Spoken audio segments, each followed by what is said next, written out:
दोस्तों, एक लड़की की शादी सांप के साथ हो गई। सुनने में यह कितना अजीब लगता है कि एक लड़की की शादी सांप के साथ हो जाए, लेकिन ऐसा हुआ है और क्यों हुआ है, आइए सुनते हैं। पुराने जमाने की बात है। वो दौर जब न वक्त इतना तेज भागता था, न लोग इतने बदलते थे। हर रिश्ता, हर लम्हा जैसे किसी पुरानी कहानी की तरह ठहरा हुआ लगता था। हवाएं भी जैसे धीरे चलती थीं और सूरज की रोशनी भी किसी नर्म भरे लहजे में जमीन को छूती थी। उसी जमाने में एक इलाका था, हरे भरे जंगलों से घिरा हुआ, जहां की सरहदों के भीतर एक आलीशान महल था।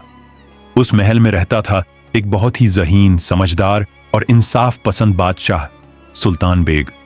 बादशाह सुल्तान बेग का नाम इल्म, अक्ल और इंसाफ के लिए दूर दूर तक मशहूर था। कहा जाता था कि वो हर सुबह उठकर अपनी रियाया के मसाइल के बारे में सोचता था और रात को सोने से पहले तन्हाई में अपने फैसलों का जायजा लिया करता था। उम्र कोई 50 के करीब, लंबा कद, सफेद दाढ़ी, गहरी आंखें, जिनमें तजुर्बे और दर्द दोनों की गहराई झलकती थी। कुछ हफ्तों से बादशाह की तबीयत में एक अजीब सी थकावट महसूस हो रही थी। न वो पहले जैसा दिल लगाकर लोगों से बातें कर पा रहा था, न ही अपनी बाग बगीचों की देखरेख में दिलचस्पी दिखा रहा था। शाही हकीम को बुलाया गया। हकीम ने नब्ज थामी, आंखों की रंगत देखी और एक हल्की सी मुस्कान के साथ बोला, बादशाह सलामत, बीमारी नहीं है, बस थकावट है। आपके जिस्म को आराम चाहिए। मेरा मशवरा है कि 3-4 दिन जंगल में सैर करें, शिकार करें, दिल दिमाग ताजा हो जाएगा। बादशाह मुस्कुराया। अक्ल की बात है हकीम साहब, चलो फिर सुबह होने दो, चलते हैं। अगली सुबह महल के आंगन में हलचल शुरू हो गई थी। सिपाही तैयार थे, घोड़े सज चुके थे और बादशाह सुल्तान बेग अपने काले रंग के शाही घोड़े पर सवार था। एक हल्के रंग की चादर ओढ़े और आंखों में जंगल के शिकार की तलब। शिकार के लिए रवाना हुए तो रास्ते भर पेड़ों की हरियाली, नदियों की मध्यम आवाज और जंगल की खामोशी सब कुछ सुकून दे रहा था। कुछ घंटों बाद जब काफिला जंगल के गहरे हिस्से में पहुंचा, तभी एक हिरण, दूध जैसी सफेद रंगत वाला, झाड़ियों में से निकलकर भागा। अरे वाह, ऐसा हिरण तो मैंने जिंदगी में नहीं देखा, बादशाह ने सोचा और बिना किसी को कुछ बताए उसी वक्त घोड़े की लगाम खींची और उस हिरण के पीछे दौड़ पड़ा। घोड़ा बहुत तेज था। कुछ ही लम्हों में सिपाही पीछे रह गए। अब जंगल गहरा और खामोश हो चुका था। वो शाही शिकारी अब एक आम मुसाफिर की तरह उस हिरण का पीछा कर रहा था, मगर हिरण तो जैसे हवा में उड़ता चला जा रहा था। काफी दूर पहुंचकर बादशाह ने घोड़ा रोका। हिरण आंखों से ओझल हो चुका था। चलो वापस चलते हैं, बादशाह ने सोचा और जैसे ही मुड़ने लगा, कहीं दूर से किसी के रोने की आवाज आई। मगर यह कोई मामूली रोना नहीं था। यह कोई ऐसी लड़की थी जो जैसे टूटकर बिखर कर जारो कतार रो रही हो। बादशाह ठिठक गया। उसकी सारी शिकारी वाली सनक जैसे हवा में उड़ गई। अब उसके चेहरे पर शिकन थी, उलझन थी और एक अजीब सा सवाल। इस वीरान जंगल में कोई लड़की? बिना वक्त झाया किए उसने घोड़े को आवाज दी और उस सिमत बढ़ चला जिधर से आवाज आ रही थी। जैसे ही वो थोड़ा और आगे बढ़ा, झाड़ियों के बीच से एक लड़की नजर आई। उम्र कोई 21-22 की होगी। चेहरे पर काजल बिखरा हुआ था, माथे पर मांग टीका, गले में हार, हाथों में चूड़ियां, मगर हालत बदहवास। वो किसी की परवाह किए बगैर सीधा उसी तरफ भाग रही थी और सामने ही एक बड़े पत्थर से टकरा गई। धप! वो औंधे मुंह गिर गई। बादशाह घोड़े से फौरन उतारा, दौड़कर उस लड़की के पास गया। बेटी, क्या हुआ? तुम ठीक तो हो? कौन हो तुम? ये दुल्हन वाला लिबास, जंगल में क्यों हो तुम? लड़की हांफती हुई, कांपती आवाज में कुछ कहना चाह रही थी, लेकिन सांसें जवाब दे रही थीं। उसकी आंखों से आंसू यूं बह रहे थे जैसे कोई बहुत बड़ा दर्द सीने में दबा हो। बचाइए, बचा लीजिए मुझे, वो लोग मुझे मार डालेंगे। बादशाह घबरा गया। कौन लोग? किससे भाग रही हो तुम? लड़की ने इधर उधर देखा, जैसे कोई उसका पीछा कर रहा हो। बादशाह ने उसे अपने चोगे से ढांपा, पानी की मश्क से कुछ घूंट उसे दिए और उसे उठाकर एक पत्थर पर बिठाया। अब बताओ, क्या माजरा है? वो लड़की कांप रही थी। आंसुओं से चेहरा भीग चुका था और ज़बान लड़खड़ा रही थी। सामने खड़े उस सादगी से लिबास पहने मर्द को देखकर कुछ पल वो सहमी रही। फिर जैसे ही उसमें थोड़ा होश आया, एकदम से उठ खड़ी हुई। उसकी आवाज थरथरा रही थी। मुझे जाने दीजिए, मुझे बादशाह से मिलना है। मैं बहुत मुश्किल से निकली हूं, बहुत जरूरी बात करनी है, मुझे जाने दीजिए। बादशाह ने उसकी बात सुनते ही हल्के से भौहें चढ़ाई। उसने लड़की को ऊपर से नीचे देखा। चेहरा गमगीन, लिबास मटमैला हो चुका, मगर उस पर से दुल्हन का रंग उतरा नहीं था। बेटी, बादशाह ने नरमी से कहा, बादशाह महल में नहीं है, वो तुम्हारे सामने खड़ा है। मैं ही हूं इस सरजमीन का बादशाह, सुल्तान बेग। बस आज शिकार की नीयत से अकेला निकल आया था, काफिला पीछे रह गया। लड़की की आंखें हैरानी से फैल गईं। उसने सामने खड़े उस शख्स को सर से पांव तक देखा।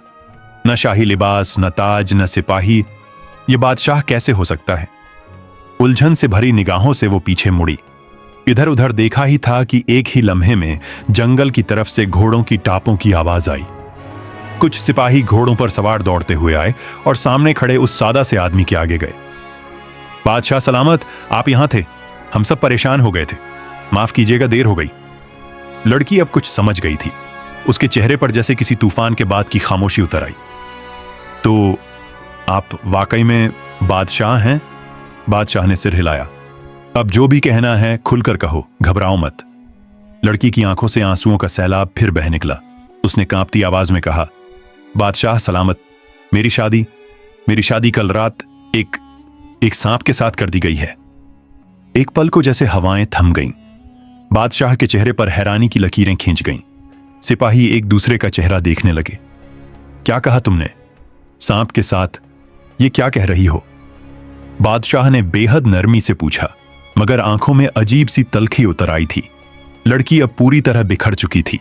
वो जमीन पर बैठ गई, अपने लहंगे का पल्लू सीने से लपेटते हुए बोली, बादशाह सलामत, वो कोई आम सांप नहीं, वो रात को आता है। जैसे ही रात होती है वो आ जाता है और मेरे जिस्म को नोचता है, खरोंचता है, काटता है। उसने आस्तीन उठाई। कांधे से लेकर बाजू तक सोने जैसे हल्के जख्मों के निशान थे, बिल्कुल वैसे जैसे किसी नुकीली चीज ने बार बार चीर दिया हो। मैं उस घर में नहीं रह सकती, मैं वहां घुट रही हूं। मैं भाग आई हूं जब वो सांप नहीं था। मैं बस बादशाह से मिलना चाहती थी। मेरी जान खतरे में है। वो रोती रही। उसके लफ्ज अब टूटने लगे थे। हिचकियां बंध चुकी थीं। मेरे रिश्तेदारों और मोहल्ले वालों ने मेरी सुनवाई नहीं की। उन्होंने मेरी शादी एक सांप से कर दी है, जो इंसानी शक्ल में नहीं आता, लेकिन हर रात मेरे ऊपर होता है। मुझे बचा लीजिए। बादशाह ने धीरे से लड़की के सिर पर हाथ रखा और कहा, तुम अब महफूज हो। मेरा वादा है, तुम्हारा मसला हल किया जाएगा, लेकिन इस वक्त तुम अपने घर वापस चली जाओ। मैं जल्द ही तुम्हारे गांव आऊंगा और खुद देखूंगा ये सूरत हाल। लड़की उठी। आंखों में उम्मीद थी, मगर दिल में अभी भी डर बाकी था। वो कुछ कहे बगैर वहां से चल दी। बादशाह खामोश खड़ा रहा।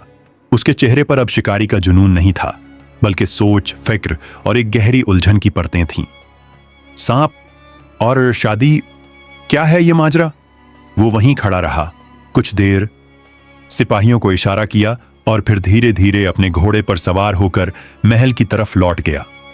सूरज ढलने को था। महल की ऊंची मीनारों पर धूप की आखिरी किरणें किसी थके हुए मुसाफिर की तरह टिक गई थीं। फिजा में हल्की सी ठंडक घुल रही थी और हवा में वो खामोशी थी जो पुराने महलों के पत्थरों में पनपती है।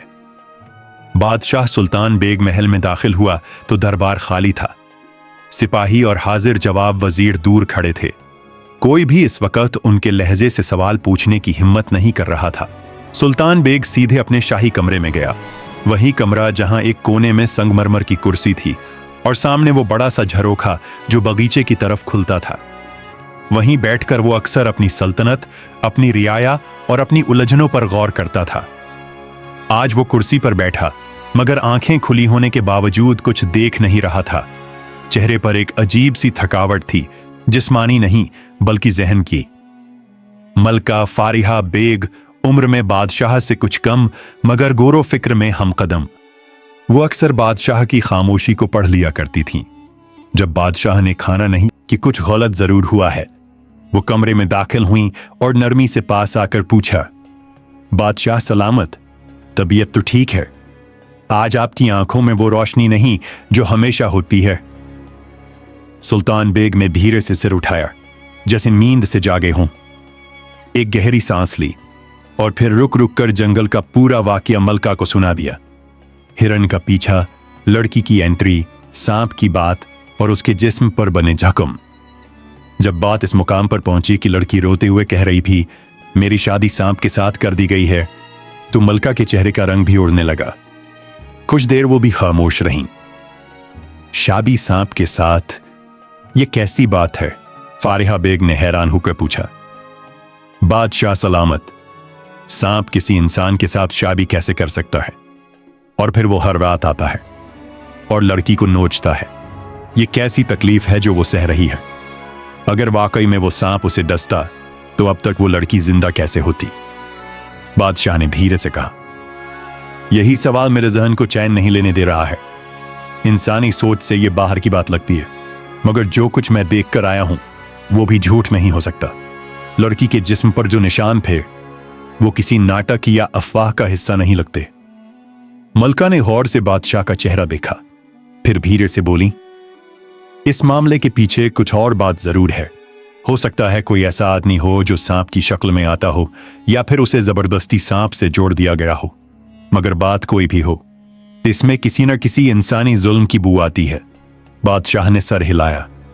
मुझे भी ऐसा ही लगता है। यह मामला किसी आम शादी ब्याह का नहीं। इसमें या तो कोई बड़ा धोखा है या फिर कोई बेआवाज साजिश। मलका ने कहा, आपको तह तक जाना चाहिए। ये तो आपसे मदद मांगने आई थी, और अगर हकीकत वाकई इतनी सख्त है तो उस लड़की को महफूज करना आपका काम है। इसके बाद वो चली गई और बादशाह किसी सोच में गुम हो गया। महल के दीवाने खास में शाही चिराग जलाए जा चुके थे। रात धीरे धीरे गहराने लगी थी और बादशाह सुल्तान बेग अपनी कुर्सी पर बैठा बड़ी गहरी सोच में डूबा हुआ था। उसकी आंखों में अब भी उस लड़की की कांपती हुई छाया घूम रही थी, एक दुल्हन जिसके जिस्म पर जख्म थे और लबों पर राहत की फरियाद। उसी लम्हे उसने अपने सबसे भरोसेमंद 3 सिपाहियों को बुलवाया। ये तीनों वो लोग थे जिन्होंने कई बार बादशाह के लिए जान की बाजी लगाई थी। आंखों में वफा, ज़हन में होशियारी और दिल में बादशाह का एहसास। इन पर बादशाह को पूरा यकीन था। बादशाह ने धीरे से अपनी कुर्सी से उठते हुए कहा, तुम्हें एक जरूरी काम सौंप रहा हूं। वो लड़की जो जंगल में मुझसे मिली थी, जिस पर जुल्म की इंतहा हो चुकी है, मुझे उसके घर का पता लगाना है। तीनों सिपाही ध्यान से सुन रहे थे। जिस सिमत से वो लड़की आई थी उसी तरफ जंगल में जाकर तलाश शुरू करो। जहां कहीं भी तुम्हें झोपड़ियां दिखें, लोगों से कुछ मालूमात हासिल करो, मगर बहुत एहतियात से। मुझे इस मामले की हर बात आधी रात से पहले चाहिए। कोई देरी बर्दाश्त नहीं होगी। तीनों सिपाही बिना सवाल किए निकल पड़े। रात अपने पूरे शबाब पर थी। चांद आधा था और जंगल की पत्तियों के बीच से छन कर आती उसकी रोशनी। तीनों सिपाही अपने साथ 4 और भरोसेमंद सिपाही लेकर जंगल की उस तरफ बढ़ने लगे जहां बादशाह ने लड़की को देखा था। काफी देर तक वो रास्तों को पहचानते रहे। झाड़ियों की शक्लें, घास की बनावट, हर चीज से सुराग लेने की कोशिश कर रहे थे। कई बार उन्हें रास्ता गलत भी लगा, मगर सिपाही एक लकीर पर चलते रहे। करीब 1 पहर बाद जब हवा में ठंडक और अंधेरे की गहराई दोनों बढ़ चुकी थीं, तभी दूर कहीं एक हल्की सी रोशनी दिखाई दी। जंगल की एक अजीब सी मोड़ पर पहुंचकर उन्हें 15-20 झोपड़ियां नजर आईं, तिनकों और मिट्टी से बनी, एक जैसी, लेकिन उनकी बनावट में गरीबी और वीरानी का गम साफ झलक रहा था। कहीं कोई चिराग नहीं जल रहा था और चारों तरफ एक अजीब सा सन्नाटा था। सिपाही आपस में आंखों से इशारा कर एक कोने में जाकर छुप गए। तभी झाड़ियों की दूसरी तरफ से एक आदमी आता दिखा। उम्र कोई 50-55 साल, कंधे पर थैला, चाल में थकान और सिर झुका हुआ। अंधेरे की वजह से चेहरा साफ नहीं दिख रहा था, मगर उसकी हरकतें कुछ अजीब थीं। सिपाहियों ने फौरन निगाहें गड़ा दी। वो आदमी सीधे आखिरी झोपड़ी की तरफ बढ़ा, जो सबसे अलग, अकेली और सबसे सुनसान जगह पर थी। लो कौन है? इतनी रात गए किससे मिलने आया है? सिपाही ने फुसफुसाकर कहा। सिपाही उस झोपड़ी की तरफ दबे पांव बढ़े। झोपड़ी के पास पहुंचकर उन्होंने एक किनारे से कान लगाया। भीतर से हल्की आवाजें आ रही थीं, किसी के खिसकने की, किसी के फुसफुसाने की। तभी नहीं, छोड़ दो मुझे। एक जोरदार चीख गूंजी। वो चीख किसी औरत की थी, बिल्कुल घुटी हुई मगर दिल दहला देने वाली। चलो अंदर। सिपाही ने कमान संभाली और फौरन झोपड़ी का दरवाजा खोला। अंदर का मंजर देखकर सबके कदम ठिठक गए। झोपड़ी बहुत छोटी थी और दीवारों से टंगी चादरों से बनी छायाएं माहौल को और भी डरावना बना रही थीं। बीचों बीच जमीन पर एक लड़की बैठी थी। वही दुल्हन वाला लिबास, वही लाल जोड़ा, मगर पूरा जिस्म कांप रहा था। चेहरा जर्द, होंठ सूखे और आंखें खुली मगर बेहोश सी। वो वही लड़की थी, मगर हैरत की बात यह थी कि हाँ, वो बूढ़ा आदमी जो अभी कुछ देर पहले झोपड़ी के अंदर गया था, वो वहां नहीं था। सिपाही झोपड़ी में इधर उधर देखने लगे। एक कोना था जहां से पर्दा हटा तो दिखा एक दूसरा छोटा दरवाजा। शायद वो आदमी उसी रास्ते से भाग निकला था। वो लड़की अब पूरी तरह बेहोश हो चुकी थी। उसकी हथेलियों पर भी हल्के सोने जैसे निशान थे। कमरे में कोई सांप नहीं था, मगर हवा में एक अजीब सी बू फैली हुई थी, जैसे मिट्टी और पसीने के साथ किसी डर का मिला जुला एहसास। सिपाही ज्यादा देर नहीं रुके। वो समझ चुके थे कि मामला मामूली नहीं है और बादशाह को फौरन इत्तिला देना जरूरी है। वो वापस लौटे और रात के तीसरे पहर तक महल में दाखिल हुए।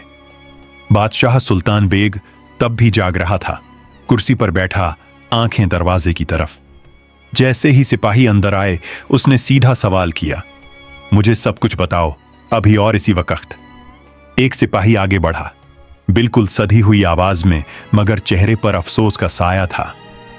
बादशाह सलामत, हमने आपके हुक्म के मुताबिक जंगल की उस सिमत का जायजा लिया, वहीं से जहां से वो लड़की आपके पास आई थी।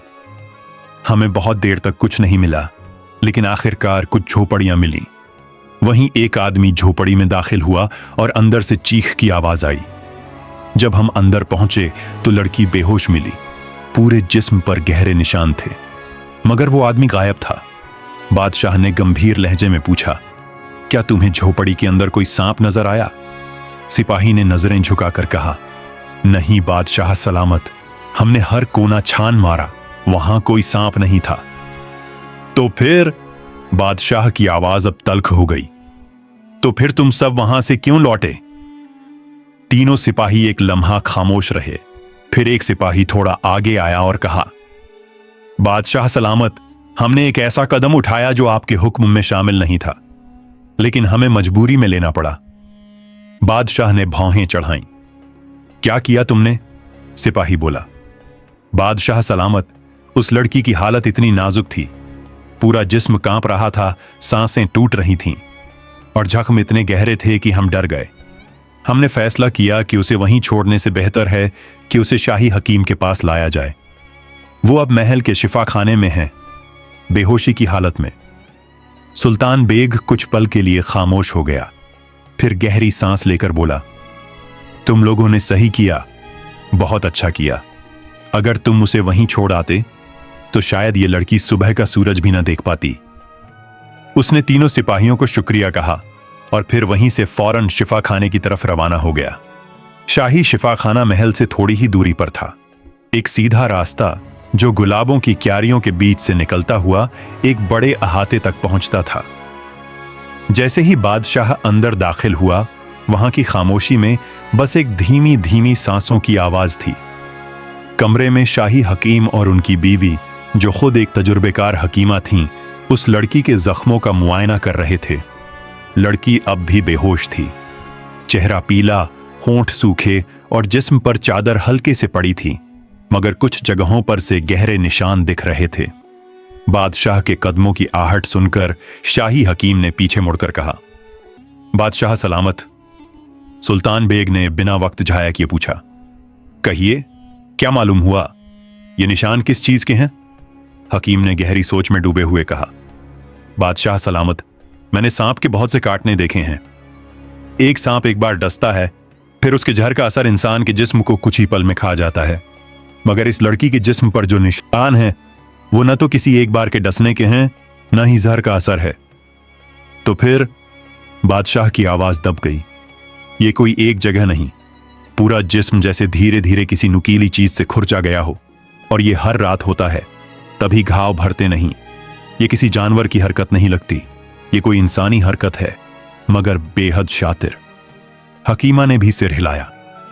औरत होने के नाते मैं कह सकती हूं, ये लड़की हर रोज किसी औरत के नाम पर जुल्म झेल रही है। अगर जल्दी कुछ न किया गया तो ये जान भी जा सकती है, या हो सकता है इसका होश फिर कभी वापस ना आए। सुल्तान बेग अब बहुत गंभीर हो चुका था। उसने हकीम को कड़े लहजे में कहा, इस लड़की का इलाज बंद दरवाजों में होना चाहिए। किसी को इस बात की खबर न हो कि महल में इस वक्त कोई लड़की मौजूद है, यहां तक कि महल के नौकर चाकर भी न जाने। अगर किसी को भनक भी लगी तो समझो सब कुछ खराब हो जाएगा। हकीम ने सिर हिलाया। बादशाह ने एक आखिरी बार लड़की की तरफ देखा, जो अब भी बेहोश पड़ी थी, मगर उसके चेहरे पर एक सुकून का हल्का सा साया था। शायद उसे महसूस हो चुका था कि अब वो अकेली नहीं है। उस रात बादशाह पहली बार थोड़ी देर के लिए सो पाया।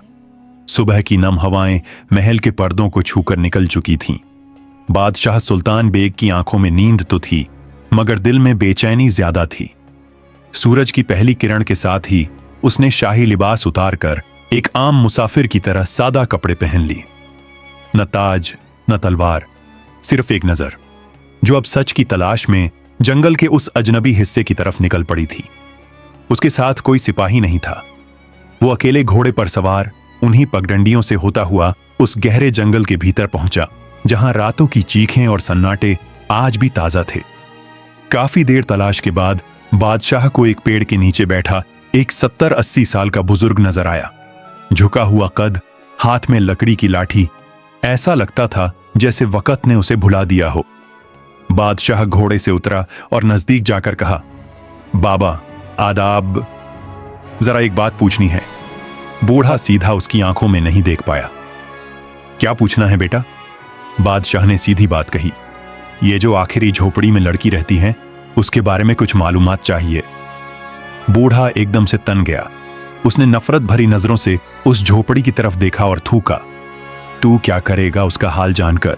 यहां कौन उसकी बात करता है? और क्यों करता है? बादशाह थोड़ा झुंझला गया, मगर अपने लहजे को नरम रखते हुए बोला, बाबा कुछ तो ऐसा है जो सब छुपा रहे हैं। मैं सिर्फ सच जानना चाहता हूं। क्या तुम मुझे बता सकते हो? बूढ़े ने इधर उधर देखा और फिर धीरे से जंगल के एक अंदरूनी रास्ते की तरफ इशारा किया। चलो वहां बैठकर बताता हूं, यहां कोई हमारी बात ना सुन ले।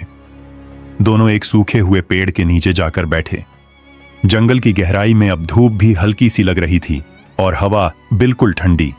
बूढ़ा बोला, ये लड़की बेचारी, जिसका नाम भी अब लोग लेने से डरते हैं, वो एक ऐसे घर में पैदा हुई जहां मियां बीवी की आपस में बनती नहीं थी।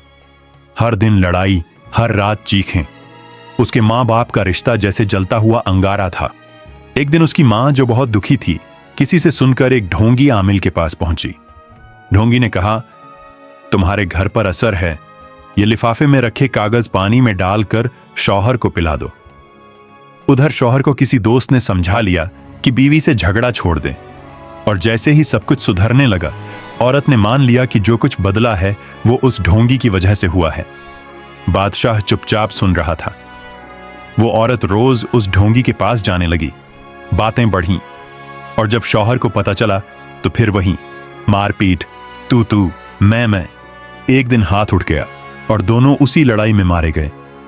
लड़की उस वक्त 21 की थी। मां बाप की मौत के बाद उसके रिश्तेदार आए, मगर उस वक्त वही ढोंगी उस घर में था।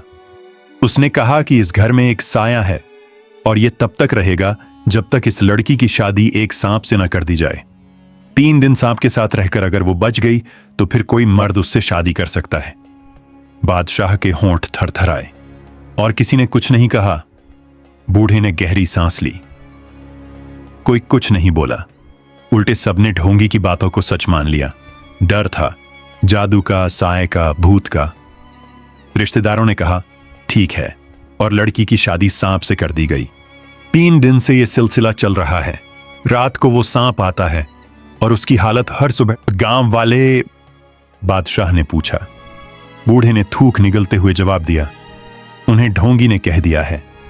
अगर कोई उस लड़की की मदद करेगा तो उस पर ऐसा जादू होगा कि वो जिंदगी भर पागल हो जाएगा। या उसका कोई अपना मर जाएगा। अब यहां कोई उस झोपड़ी की तरफ देखता भी नहीं। लड़की जिंदा है या मर गई, किसी को फर्क नहीं पड़ता। बादशाह के माथे पर गुस्से की लकीरें खिंच गईं। यानी एक धोखेबाज, एक ढोंगी इंसान पूरे गांव को अपने डर से चला रहा है और सबने एक लड़की को जुल्म के हवाले कर दिया। बूढ़ा बोला, यह जगह अब इंसानों की नहीं रही, यहां डर का राज है। बादशाह गुस्से में उठ खड़ा हुआ। उसके सीने में अब तलवारों की गर्मी थी, लफ्जों में नहीं, इरादों में आग। अब ये डर टूटेगा और उस झोपड़ी से चीख नहीं, इज्जत की सांस निकलेगी। वो घोड़े पर चढ़ा और बिना किसी को देखे, बिना पीछे मुड़े, सीधा महल की तरफ रवाना हो गया। महल की हवाएं आज कुछ अलग थीं। आम दिनों की तरह फूलों की खुशबू नहीं, बल्कि एक अजीब सी बेचैनी दीवारों से टकरा रही थी। रोशनदानों से छनती धूप भी जैसे सवाल कर रही थी, क्या अब इंसाफ होगा? बादशाह सुल्तान बेग महल में दाखिल हो चुका था। चेहरा सख्त, आंखें गहरी और लहजा बिल्कुल चुप। सीधे शाही शिफाखाने पहुंचा, जहां वो लड़की अब होश में थी। जैसे ही बादशाह अंदर दाखिल हुआ, लड़की की आंखें भर आईं। वो कांपती आवाज में बोली, आपने कहा था मेरा मसला जल्द हल करेंगे, लेकिन 2 दिन हो गए और अब तक मैं इसी तकलीफ में पड़ी हूं। उसके लब्बों पर शिकवा नहीं था। बादशाह उसके पास जाकर बैठा और बेहद नरम आवाज में बोला, बेटी, तुमने मुझे उस रोज सारी बात नहीं बताई थी। अब मैंने तह तक जाकर सब जान लिया है। तुम्हारी शादी जिस वजह से सांप से कराई गई, उसका सबब भी और साजिश भी। लड़की की आंखें फैल गईं। साजिश? हां, बादशाह ने गर्दन झुका ली। तुम्हारी मां किस धोखे में पड़ गई थी और तुम्हारे रिश्तेदारों ने किस अंधविश्वास में तुम्हें झोंक दिया, सब कुछ मालूम हो चुका है। लड़की अब बिल्कुल टूट चुकी थी। उसके होंठ कांपने लगे। वो जमीन की तरफ देखने लगी और कहने लगी, मुझे तो कुछ भी समझ नहीं आता। मुझे होश ही नहीं रहता। हर रात जैसे एक साया आता है और मेरा जिस्म काटता है, खरोंचता है, मुझे बेहोश कर देता है। दिन निकलने पर जब होश आता है तो बस जख्म रहते हैं। जब मैं आपसे मिलने भागी थी, उस सांप को आने में कुछ देर थी। बस वही एक मौका मुझे मिला और मैं घर से निकल गई। मेरे दिमाग पर ऐसा असर है कि कभी कभी मुझे लगता है मैं खुद भी नहीं हूं, किसी और के बस में हूं। बादशाह के दिल में जैसे कुछ पिघल गया। उसने लड़की के सिर पर हाथ रखा और गुस्से को भीतर ही दबाते हुए कहा, अब तुम आराम करो। जो जुल्म तुम्हारे साथ हुआ है, मुझे अब उस आदमी तक पहुंचना है जिसने इस पूरे खेल को रचा। लड़की ने आंखें बंद कर लीं और हल्के से बोली, मुझे उसका नाम नहीं मालूम, बस इतना याद है कि वो जंगल के किनारे रहता है, एक वीरान सी कुटिया में, जहां कोई और नहीं जाता। कुछ ही देर बाद बादशाह सुल्तान बेग अपने दरबार के सबसे भरोसेमंद वजीर और सिपाहियों के सामने खड़ा था। चेहरा अब सुल्तान का नहीं, बल्कि एक इंसान का था जो अपनी रियाया की बेटी के लिए इंसाफ मांग रहा था। तैयारियां शुरू करो, 2 घोड़े लगाओ, एक मेरे लिए और एक वजीर के लिए। आज शाम ढलने से पहले उस जंगल में जाना है जहां से उस लड़की की चीखें उठती हैं। वजीर ने चौंक कर पूछा, बादशाह, आप खुद? मगर वो इलाका तो अजीब गुमनाम सा है, वहां कोई नहीं जाता। और बादशाह की आंखों में आंधी आ गई। जिस जगह एक लड़की 3 रातें एक सांप के साथ गुजार चुकी हो, वहां एक बादशाह का जाना क्यों नामुमकिन हो। सिपाही खामोश हो गए। महल के अस्तबल में 2 तेज रफ्तार घोड़े तैयार किए गए। घोड़ों के नाल चमक रहे थे और उनके तन में वो बेचैनी थी जो हर जंग से पहले सवार के दिल में होती है। बादशाह अब महल के दरीचे से बाहर देख रहा था। उसके लबों पर कोई फरियाद नहीं थी, मगर आंखों में एक वादा था। बादशाह सुल्तान बेग अपने एक तेज तर्रार सिपाही के साथ जंगल की उसी दिशा में बढ़ रहा था जहां से खबर आई थी कि वो ढोंगी, जो पिछले कई सालों से लोगों को डर और झूठे के दम पर जकड़े हुए था, आज भी वहीं बैठता है, अकेला, अजीब हरकतों में मशगूल। जंगल की सरसराहट गहरी हो रही थी। गांव वालों ने जो निशान बताया था, उसी रास्ते से गुजरते हुए बादशाह और सिपाही आखिर उस जगह पहुंचे जहां एक सूखे दरख्त के नीचे एक आदमी बैठा था। उसके पास एक थैला था जिसमें कई काले कागज, लड्डू जैसी चीजें, हड्डियां और कुछ अजीब से लोहे के टुकड़े थे। वो कुछ बड़बड़ा रहा था, जैसे किसी को नाम लेकर बुला रहा हो। जमीन पर लकीरें खींच रहा था और अपनी आंखें बार बार बंद कर किसी को देख रहा था। सिपाही ने बादशाह के कान में फुसफुसाकर कहा, बादशाह सलामत, यही वो शख्स है। ये वही चेहरा है जो उस रात लड़की की झोपड़ी में दाखिल हुआ था, मगर जैसे ही हम अंदर पहुंचे ये गायब हो गया था। बादशाह की आंखें सिकुड़ गईं। तस्दीक हो गई? जी बादशाह सलामत, 100%। बादशाह ने हाथ से इशारा किया। ठहरो, देखो अब ये कहां जाता है। कुछ ही पल बाद उस ढोंगी ने अपना थैला उठाया और उठकर जंगल की उस बस्ती की तरफ चल पड़ा जहां लड़की की झोपड़ी थी। बादशाह और सिपाही चुपचाप उसके पीछे चल दिए। घास की सरसराहट में उनकी चाल दब रही थी। ढोंगी को कुछ एहसास नहीं हुआ। अंधेरा बढ़ चुका था। ढोंगी सीधा उस आखिरी झोपड़ी में दाखिल हुआ। जैसे ही वो अंदर गया, देखा कि झोपड़ी के कोने में एक लड़की लाल दुल्हन के जोड़े में बैठी है। चेहरे पर घूंघट पड़ा था। ढोंगी के होठों पर एक स्याह मुस्कुराहट फैल गई। वो धीरे धीरे आगे बढ़ा और बेहद घिनौने लहजे में बोला, आज तीसरी रात है, सांप नहीं आएगा। आज मैं खुद आऊंगा, तेरे जिस्म को आज मैं नोचूंगा। उसने जैसे ही लड़की का घूंघट हटाया, उसके पांवों तले जमीन खिसक गई। तू लड़की नहीं, तू कौन है? उसके सामने एक आदमी बैठा था, चेहरे पर शेर जैसी सख्ती, आंखों में तूफान। वही आदमी बोल पड़ा, मैं वो हूं जो अब तेरी कहानी का आखिरी हिस्सा लिखने आया है। तेरी हर हरकत अब रुक चुकी है। ढोंगी ने पीछे हटना चाहा, मगर तभी पीछे से दरवाजे पर एक भारी साया खड़ा था। बादशाह सुल्तान बेग। बादशाह ने एक कदम आगे बढ़ाया और गरजते हुए पूछा, तू कौन है? तेरी हकीकत क्या है? तूने एक लड़की की शादी सांप से कराई, क्या मकसद था तेरा? ढोंगी एक पल को चुप रहा, फिर बेहुदा हंसी हंसते हुए बोला, मैं कौन हूं? वो जो लोगों के डर को अपना दरबार बनाता है। मुझे ताकत चाहिए थी और उस लड़की के जिस्म से मुझे वो मिलती थी। आज तीसरी रात थी। तुम बादशाह हो या सिपाही, अब मेरा कुछ नहीं कर सकते। बादशाह ने कोई जवाब नहीं दिया, सिर्फ एक इशारा किया। ऊपर से झोपड़ी की छत से लोहे का एक भारी जाल गिरा। ढोंगी उसके नीचे फंस गया और जमीन पर गिरकर चीखने लगा, नहीं, मुझे मत पकड़ो, मैं सब कर सकता हूं, सब कुछ बदल सकता हूं। बादशाह उसके चेहरे के पास आया और बेहद ठंडे लहजे में बोला, अब कुछ नहीं बदलेगा। अब सिर्फ एक चीज होगी, इंसाफ। झोपड़ी की दीवारों पर पहली बार कोई चीख आई जो जालिम की थी। बादशाह और उसके सिपाही ढोंगी को लोहे के जाल में बांधकर महल की तरफ रवाना हुए। रास्ते भर वो ढोंगी जंजीरों में हिचकोले खाता रहा, मगर उसकी हंसी अब टूट चुकी थी। डर जो उसने दूसरों के दिल में डाला था, अब उसकी अपनी सांसों में समा गया था। अगली सुबह महल की मीनारों से शाही ऐलान हुआ, सुल्तान बेग का हुक्म है, हर गांव, हर बस्ती, हर शहर से लोग आज दोपहर शाही मैदान में जमा हों। बादशाह एक जरूरी ऐलान करना चाहता है। खबर आग की तरह फैली। जो लोग खेतों में थे वो हल छोड़कर चल पड़े। औरतें, मर्द, बुजुर्ग, बच्चे सब अपनी जगह छोड़कर उस मैदान की तरफ जाने लगे जो सदियों से सिर्फ खास मौकों पर भरा करता था। शाही मैदान में चारों तरफ खड़े लोगों की आंखों में अचंभा थी। कोई समझ रहा था कि किसी नई जंग का ऐलान होगा, मगर कोई नहीं जानता था कि आज ढोंगी का असली चेहरा उतरेगा। सुल्तान बेग ने ऊंचे तख्त पर खड़े होकर भीड़ की तरफ देखा। सैकड़ों लोग उसकी तरफ देख रहे थे, मगर उसके लब अब भी खामोश थे। फिर उसने सिर हिलाकर अपने सिपाहियों को इशारा किया। 4 मजबूत सिपाही एक लोहे के जाल को घसीटते हुए मैदान के बीच लाए।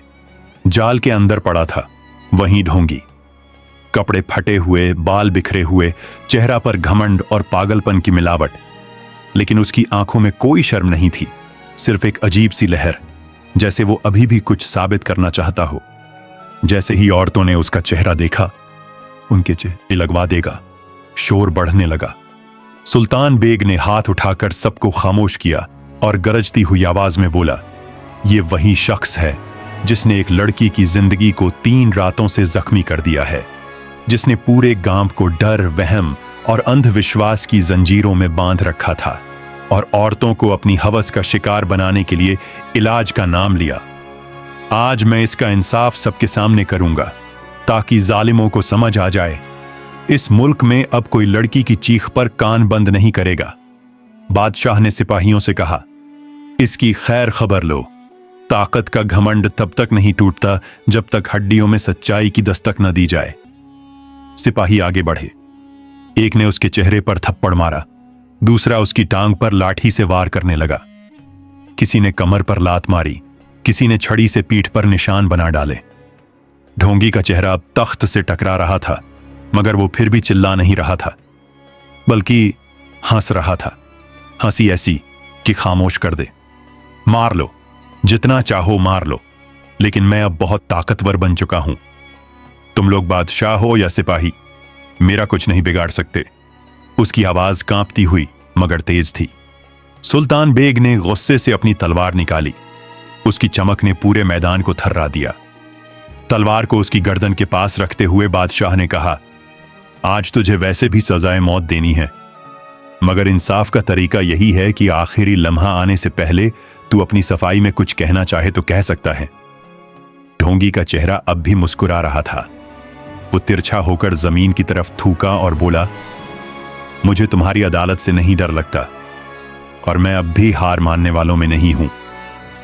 उस लड़की के साथ मेरा ताल्लुक वही है जो एक शिकारी का शिकार से होता है।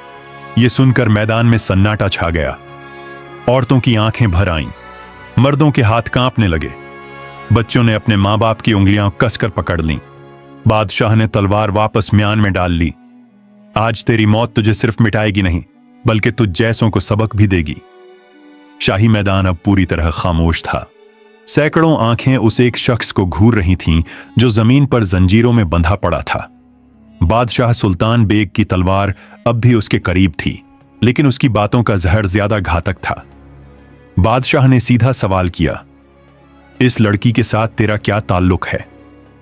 ढोंगी की आंखों में अब कोई डर नहीं था, बल्कि वो हंसने लगा। वो हंसी जो हसद और घमंड की मिलीजुली आवाज थी। इसकी मां आई थी मेरे पास अपने शौहर के इलाज के लिए। मैंने उससे कहा, तेरा मर्द ठीक हो जाएगा, मगर एक शर्त पर, कि तू 3 रातें मेरे साथ गुजारे। और उसने मान लिया। हां, मर्द के लिए कुछ भी करने को तैयार। भीड़ में खलबली मच गई। औरतों ने अपने मुंह ढक ली, कुछ ने रुमाल आंखों से लगाकर रोना शुरू कर दिया।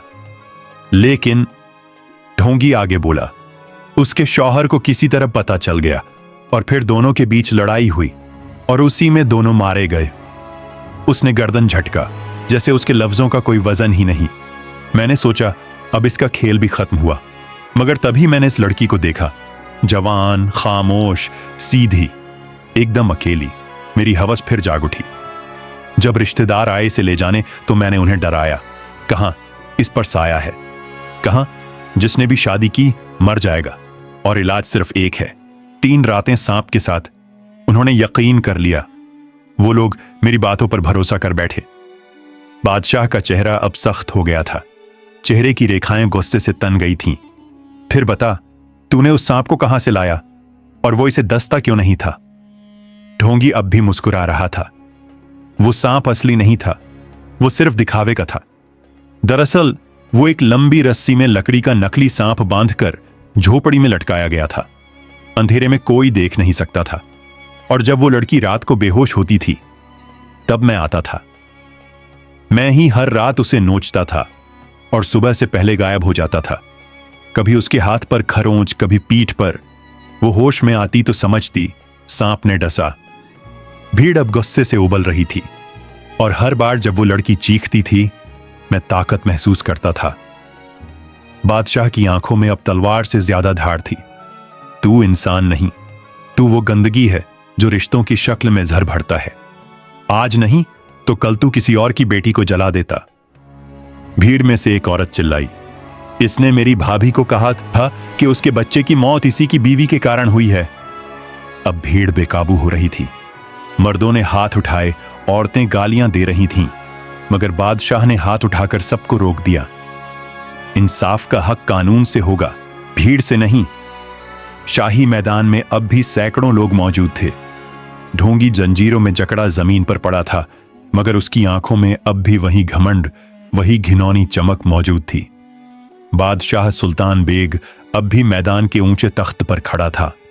उसने तलवार की नोक से ढोंगी की ठोड़ी उठाई और गरजती आवाज में कहा, अब बता, ये लड़की जो 3 रातें तेरे डर में रोती रही, उसके साथ तूने क्या किया?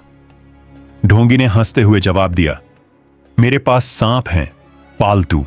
मैं बीन बजाकर उन्हें नचाता हूं। मैंने अपने एक खास सांप को इस लड़की पर छोड़ दिया था। वो सिर्फ उसे डसता था, मगर उसके अंदर जहर नहीं था।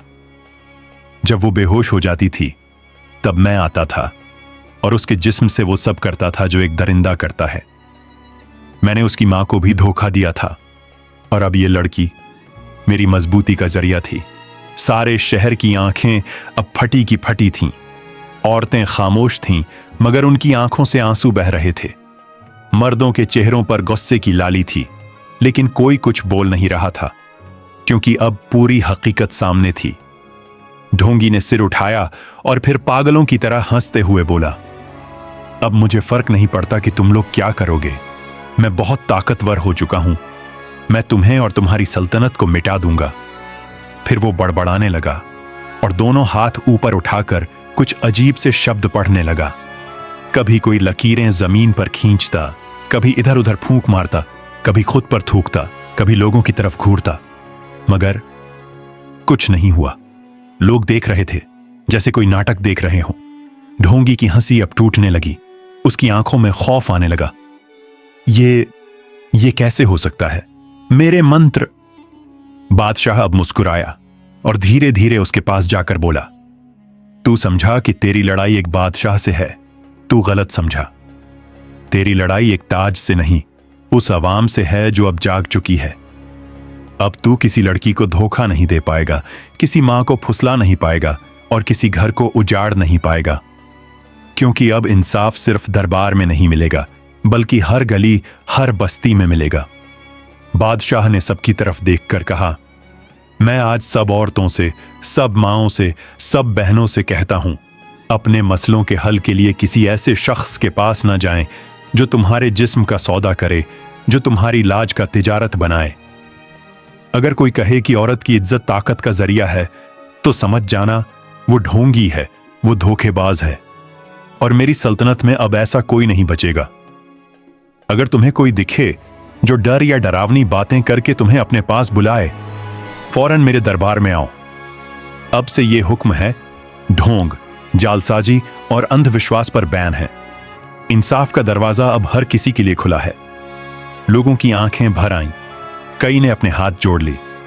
औरतें कहने लगीं, ऐसे बादशाह हर जमाने में हों। बादशाह ने सिपाहियों को इशारा किया, इसे कैद में डाल दो। इसका फैसला कल सुबह शाही अदालत में होगा, और वो फैसला ऐसा होगा जो सदियों तक लोग याद रखेंगे। ढोंगी अब चुप था। उसकी आंखों की चमक बुझ चुकी थी। जहर अब उसके अंदर ही घुटने लगा था। सिपाहियों ने उसे लोहे की जंजीरों में बांधकर घसीटते हुए किले के तहखाने में ले जाया। वहां जहां ना बीन थी, ना सांप, ना अंधेरा, सिर्फ अकेलापन और जवाबदेही। अगले दिन सुबह शाही महल के सबसे बड़े आंगन में दरबार सज चुका था। उस दरबार में एक अजीब सा सन्नाटा था, न शोर न हलचल। सबकी निगाहें तख्त की तरफ थीं, जहां बादशाह सुल्तान बेग अपनी तलवार के साथ बैठा था। शाही फरमान जारी हुआ, आज वो दिन है जब इंसाफ सिर्फ लिखा नहीं जाएगा, बल्कि सबके सामने दिखाया जाएगा। फिर वो घड़ी आई। सिपाहियों ने लोहे की जंजीरों में जकड़ा हुआ वो ढोंगी को दरबार के बीचों बीच लाकर बिठा दिया। वही शख्स जिसने एक लड़की को रौंदा, एक मां को धोखा दिया और पूरे गांव को गुलाम बना दिया। अब वो बिखरा हुआ था, चेहरा सूझा हुआ, कपड़े फटे हुए, और आंखों में अब कोई नहीं बचा था। बादशाह ने अपनी गर्दन मोड़ी और सिपाहियों से कहा, अभी भी इसे एहसास नहीं हुआ। अब इसकी अक्ल इसके जिस्म से बाहर निकालनी होगी। सिपाहियों ने आदाब किया और फिर आगे बढ़कर उसके जिस्म पर लाठियों की बौछार शुरू कर दी। एक ने कमर पर मारा, दूसरे ने कंधों पर, तीसरे ने पैरों पर। हर लाठी उस इंसाफ की सदा बन गई जो सालों से दबा हुआ था। उसकी चीखें दरबार के पत्थरों से टकरा रही थीं, मगर अब कोई अफसोस नहीं था।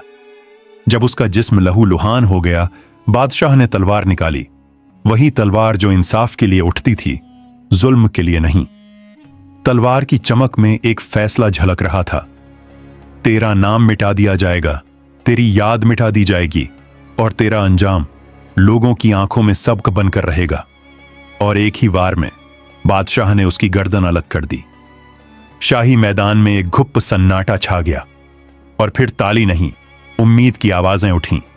वो लड़की जो कभी बेबस थी, झोपड़ी में अकेली रोती थी, आज दरबार के कोने में खड़ी थी। बादशाह उसके पास आया और नरम लहजे में कहा, बेटी, मैं चाहता हूं कि अब तुम्हारी जिंदगी नए सिरे से शुरू हो। अगर तुम्हें मंजूर हो तो मैं तुम्हारी शादी अपने उस खास सिपाही से करना चाहता हूं जिसने मेरी हर साजिश को उजागर करने में मेरा साथ दिया। लड़की ने कुछ देर चुप रहकर सिर हिला दिया। मुझे कोई ऐतराज नहीं। फिर बादशाह ने सिपाही को बुलाया और पूछा, क्या तुम्हें कोई ऐतराज है? सिपाही ने बिना हिचक के कहा, नहीं बादशाह सलामत, मुझे भी कोई ऐतराज नहीं, बल्कि यह मेरे लिए फख्र की बात होगी। उसी शाम महल में छोटी सी शादी हुई। महल के सभी वजीर, सिपाही और खास लोग मौजूद थे। लड़की ने पहली बार एक हल्की सी मुस्कान के साथ आंसू बहाए। अब वो आंसू गम के नहीं थे, बल्कि राहत और इज्जत के थे। बादशाह ने उन्हें महल में ही एक अलग हिस्सा दे दिया, जहां वो दोनों अपने नए सफर की शुरुआत कर सकें। उसके बाद जब भी किसी गांव में कोई ढोंगी की खबर आती, बादशाह खुद या अपने सिपाहियों को भिजवाते। वो कहते, अब ना कोई बेटी जलेगी, ना कोई मां फंसेगी। अब ये सल्तनत डर से नहीं, बिना डरे चलेगी। और इस तरह ये कहानी खत्म नहीं होती, ये एक सबक बन जाती है। वो लड़की अब एक मिसाल थी, जिसने डर के सामने झुकने के बजाय इंसाफ के लिए दौड़ लगाई। और एक बादशाह जिसने सिर्फ तख्त का नहीं, दर्द का भी साथ निभाया। और इस तरह उस लड़की की शादी सांप के साथ हो गई थी। अब वो महल में रहने लगी और एक सिपाही की बीवी बन गई और हंसी खुशी जिंदगी गुजारने लगी।